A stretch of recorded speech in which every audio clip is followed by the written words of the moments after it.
Fallout franchise is one of the names with the paradox of the gaming industry.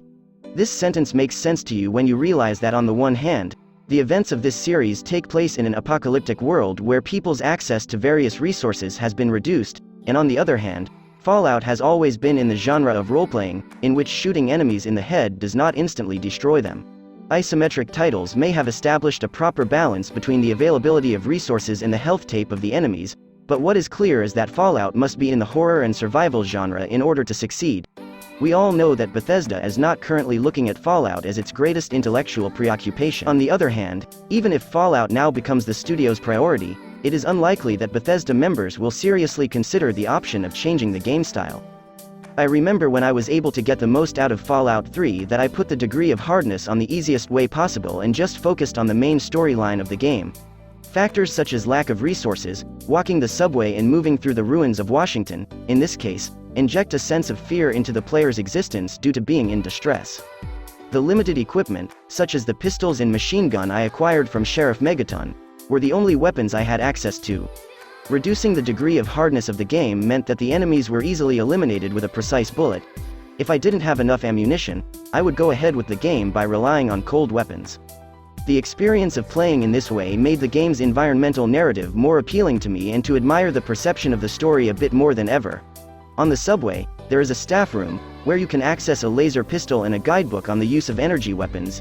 In this part of the game, you first encounter an energy gun in the main narrative line when you are in a bind in terms of facilities and equipment.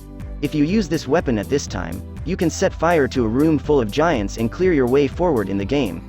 Doing so at a low hardness degree is easily possible. In higher degrees of hardness, the giants are angry and naturally do not allow you to do so, and there is virtually no reason to use your few equipment solely to reduce the health bar of the enemies. Changing the difficulty of the game to the simplest way possible makes the game environment more important to you. It is unlikely that Bethesda will deliberately take one of the original versions of Fallout to such a path, as it may be less financially profitable for them. However, applying such an approach in one of the Fallout sub-sequences can attract many players to this franchise. In the past, we had Tactics and New Vegas sequels as well as 76, so it can be hoped that Bethesda will decide to minimize the role-playing elements in one of the versions of this franchise. Now, you may easily find yourself in a situation where you're ahead in the game with countless equipment and ammunition, and that makes adventure not so important to you in the apocalyptic world of Fallout. Making a sequence related to the Fallout world where the amount of ammunition is in the lowest possible way and puts your game in a bind and forces you to use a few of your bullets economically makes this franchise once again important for players and can use its maximum capacity.